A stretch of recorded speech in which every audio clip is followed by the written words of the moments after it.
Oke, sekarang saya akan jelaskan prosedur percobaan untuk praktikum filtrasi. Di praktikum filtrasi ini ada 3 tahapan utama. Yang pertama itu membuat sampel, yang kedua proses operasi penyaringannya, yang ketiga itu tahapan akhir. Nah, untuk tahapan pertama atau membuat umpan, ini harus kalian lakukan sesuai penugasan.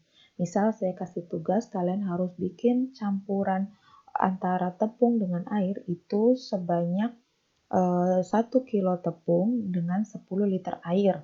Nah, kalian timbang dulu tepungnya, terus habis itu tambahkan airnya, kemudian kalian aduk. Dan jangan sampai dia mengendap. Tahapan 1 sampai situ. Terus tahapan yang kedua yaitu proses operasi atau proses penyaringannya, itu banyak yang harus kalian persiapkan. Nah, untuk detailnya kalian bisa baca di modul, tapi saya akan menjelaskan berdasarkan alat yang real ada di lab. Nah, ini adalah alat yang real yang ada di lab. Yang pertama itu yang harus kalian persiapkan adalah nyalakan kompresornya. Jadi hubungkan kabelnya ke arus listrik, kalian nyalakan kompresornya, tunggu sampai dia penuh terisi oleh udara. Sambil nunggu kompresor penuh, kalian bisa mengatur plate and frame ini, kalian susun sebagaimana yang udah pernah saya sampaikan. Jadi dia harus susunannya plate, filter, frame, filter, plate, dan dia harus presisi. Kemudian harus rapat. Jadi diputar ulirnya ini dengan penuh tenaga ya, karena harus dia ngepres atau harus dia rapat, nggak boleh ada yang bocor. Terus setelah kalian susun plate-nya, setelah kalian susun plate di sini, plate and frame-nya yang udah kalian susun di sini, kemudian tahapan selanjutnya adalah kalian pastikan semua valve ini dalam kondisi tertutup, terutama yang menghubungkan antara kompresor ke dalam tangki, yaitu kalian bisa lihat di selang warna hijau ini, dia valve-nya ini harus tertutup. Jangan lupa ya, kalau vertikal itu berarti dia terbuka, kalau horizontal berarti tertutup, jadi harus dipastikan. Terus valve bagian bawah untuk output sampel itu juga harus tertutup. Valve yang ada di bagian atas tangki atau output keluaran udara itu juga harus dalam kondisi tertutup. Dan valve yang menuju ke plate and frame itu juga harus dalam kondisi tertutup. Jadi semuanya tertutup. Kalau udah pasti dia tertutup semua, selanjutnya adalah kita masukkan sampel yang tadi udah kita buat, yaitu dengan cara membuka kunci-kunci ini. Kita buka, terus kita masukkan sampelnya dengan bantuan corong. Jadi dimasukin pakai bantuan corong supaya nggak tumpah-tumpah. Kalau udah masuk, silakan kalian tutup lagi. Ditutup yang rapat ya. Jangan sampai ada udara yang masuk atau yang keluar karena ini kondisinya tangkinya tangki vakum. Kalau udah sampelnya masuk ke sini, yang harus kalian lakukan lagi adalah menyalakan tuas untuk menggerakkan motor pengaduk. Jadi ini dinyalakan ke atas, kemudian dia akan bergerak dan akan memutar pengaduk yang ada di dalam tangki. Kalau semuanya udah masuk dan dia sedang diaduk, berarti posisinya tunggu 5-10 menit ya, supaya merata dan tidak ada endapan. Kalau udah, kompresor ini akan memberikan identifikasi suara kalau dia udah penuh. Bisa jadi suaranya lebih pelan ataupun dia bisa mati sendiri, itu tandanya udah penuh.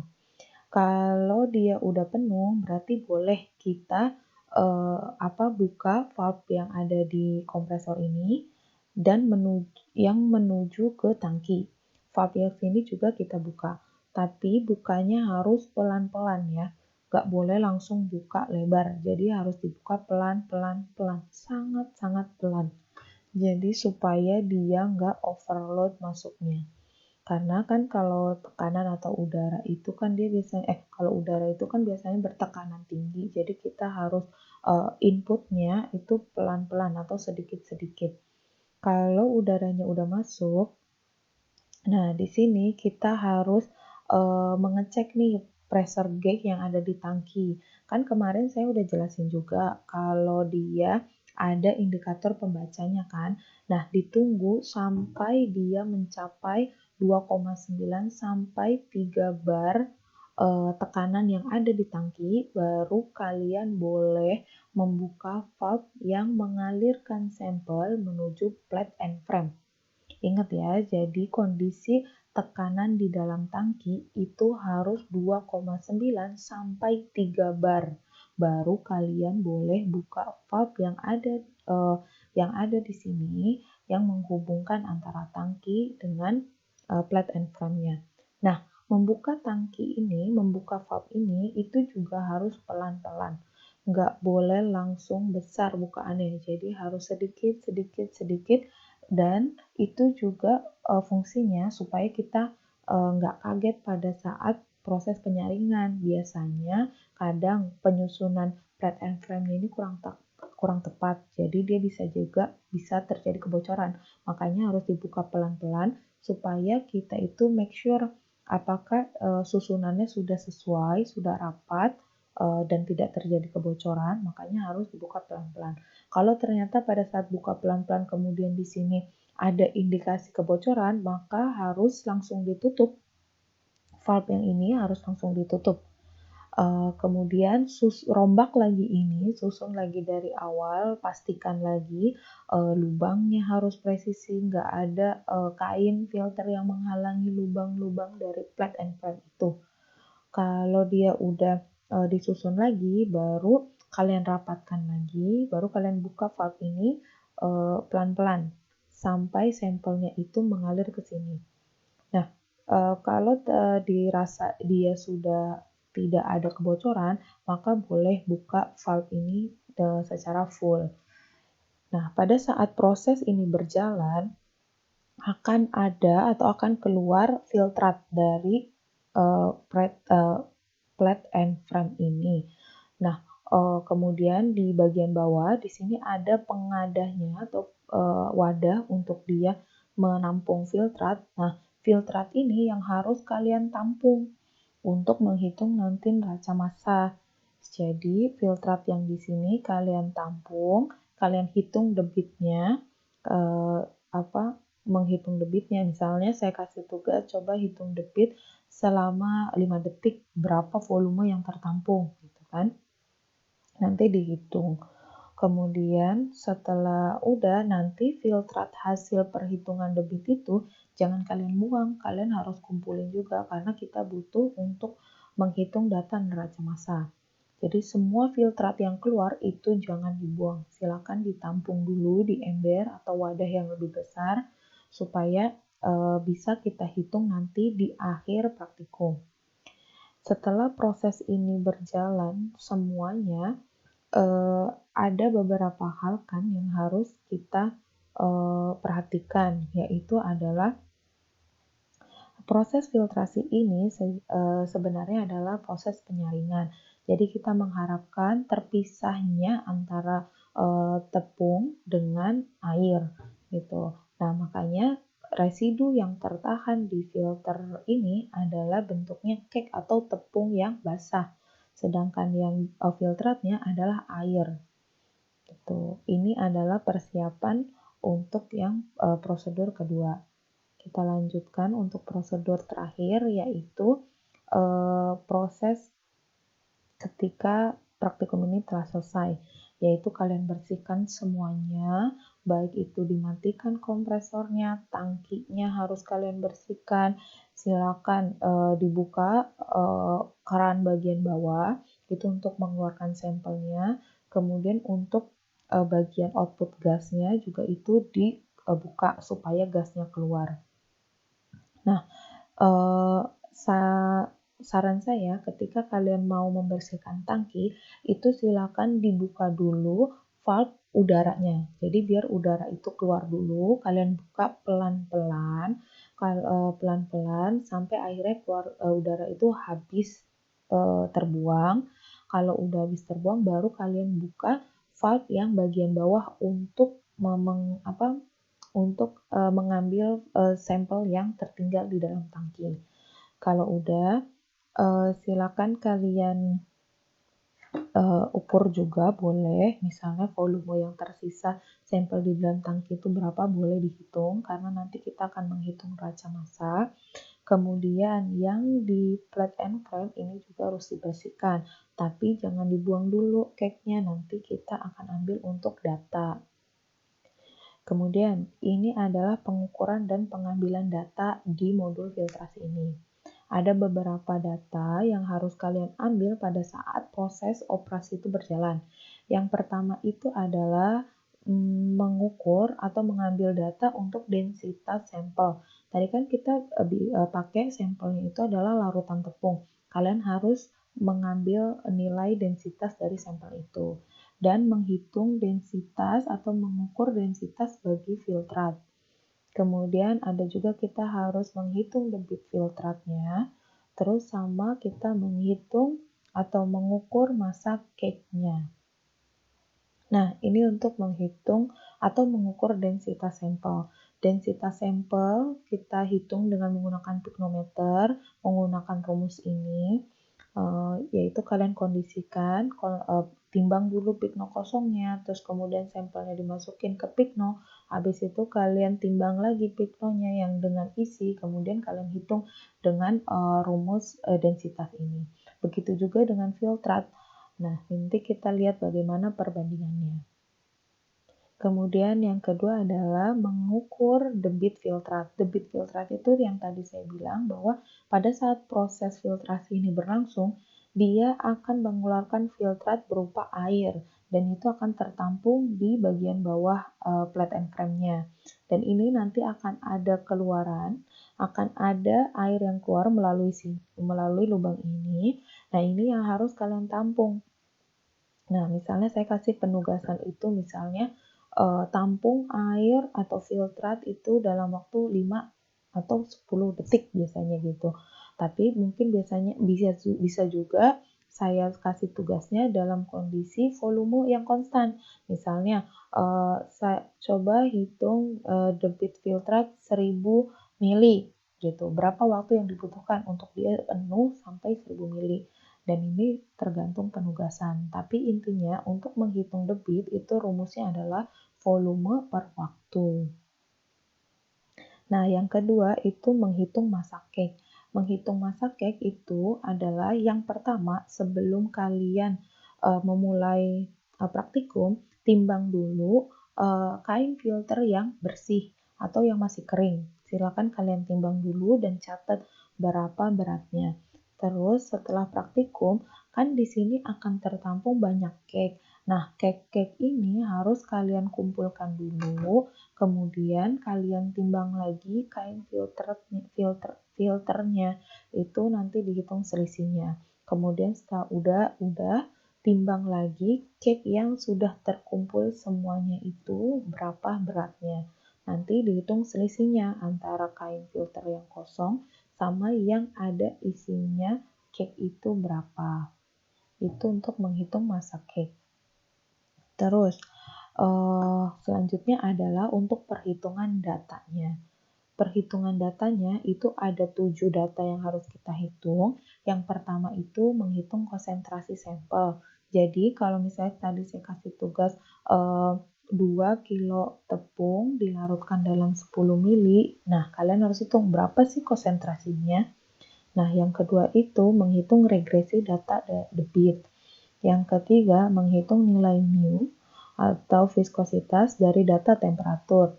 Ini data temperatur bisa kalian ambil pada saat sebelum praktikum. Jadi kalian ukur dulu temperaturnya sampel yang akan kita pakai. Terus yang keempat itu menghitung nilai spesifik cake resisten atau alfa. Yang kelima menghitung nilai resisten medium filter atau RM. Dan yang keenam itu menghitung kadar air. Terakhir menghitung raca massa. Untuk menghitung konsentrasi sampel, kalian bisa pakai rumus ini. sekarang coba di sini saya kasih kalian tugas. Silakan hitung ini ada 2 pertanyaan dan kemudian jawab di komen ya. Nah, dengan kode F1 spasi jawabannya, F.2 spasi jawabannya. Terus, yang kedua yaitu menghitung regresi data debit. Nah, untuk menghitung regresi data debit ini adalah kita plot data volume terhadap data T per V. T per V ini didapat dari hasil turunan rumus. Nanti bisa dilihat di modulnya, ada di situ turunan rumusnya. Dan ini dapat kita hitung atau kita plot menggunakan Excel ataupun kalkulator.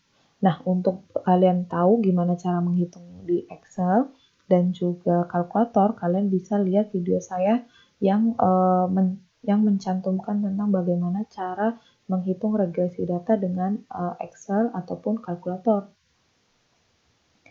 Nah, yang ketiga, menghitung nilai mu atau viskositas dari data temperatur. Lampirannya bisa dilihat di tabel lampiran ke-14, lampiran 14 di buku MATLAB jilid 1. Nah, data ini saya screenshot untuk data lampirannya. Di sini suhunya dalam Fahrenheit ya, dan kemudian dihitung dengan rumus interpolasi. Untuk contoh perhitungan interpolasi ini juga saya sudah bikinkan videonya. Kalian bisa lihat videonya di playlist. Silakan dilihat. Kemudian ini untuk menghitung nilai A dan RM. Nilai A dan RM ini didapat dari data regresi yang tadi kita hitung. Pakai kalkulator ataupun pakai Excel itu nanti akan dapat persamaan Y sama dengan AX plus B. Nah, nilai ini yang akan kita masukkan ke rumus untuk mencari nilai alfa dan untuk mencari nilai RM. Untuk mencari nilai alfa, ini rumusnya Kp sama dengan mu kali alfa kali CS per A kuadrat kali min delta P. A ini adalah luas dari plate and frame-nya. Itu datanya ada di modul. Berapa panjangnya, berapa lebarnya, itu ada di modul. Nanti dilihat ya. Nah, untuk Kp, nilai Kp itu sama dengan nilai A atau slope yang ada di sini. Jadi nilai Kp ini A.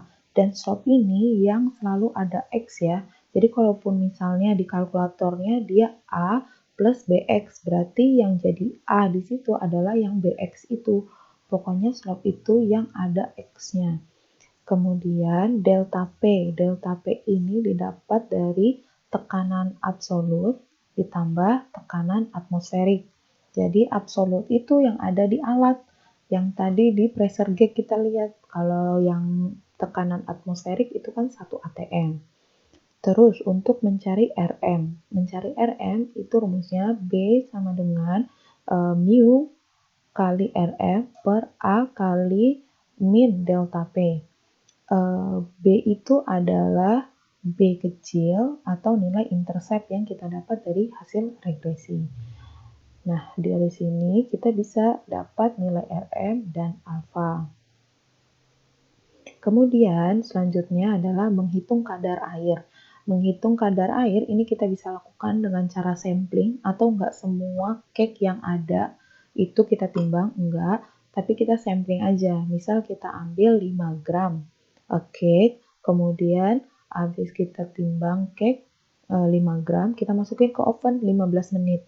Udah dapat 15 menit, kalian keluarkan, kemudian kalian timbang berapa selisih beratnya.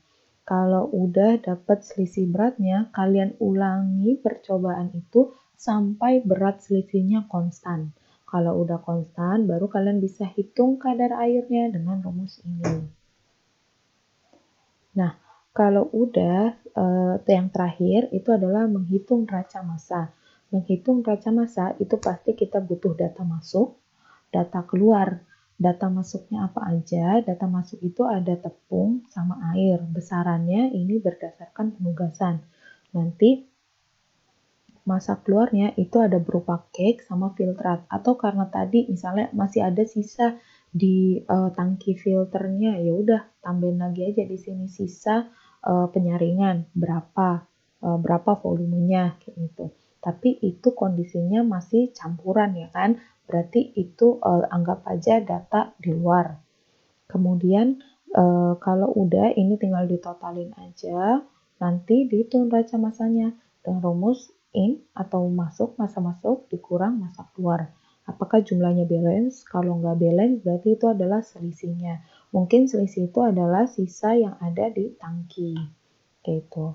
Nah, itu sedikit pembahasan tentang modul filtrasinya. Silakan kalian buka juga video untuk cara menghitung regresi dengan kalkulator ataupun Excel. Terus kalian coba buka juga video tentang menghitung proses contoh perhitungan. Itu saya cantumkan juga di video lainnya. Oke, terima kasih. Itu penjelasan saya tentang modul filtrasi. Mudah-mudahan kita bisa segera praktikum ya. Oke.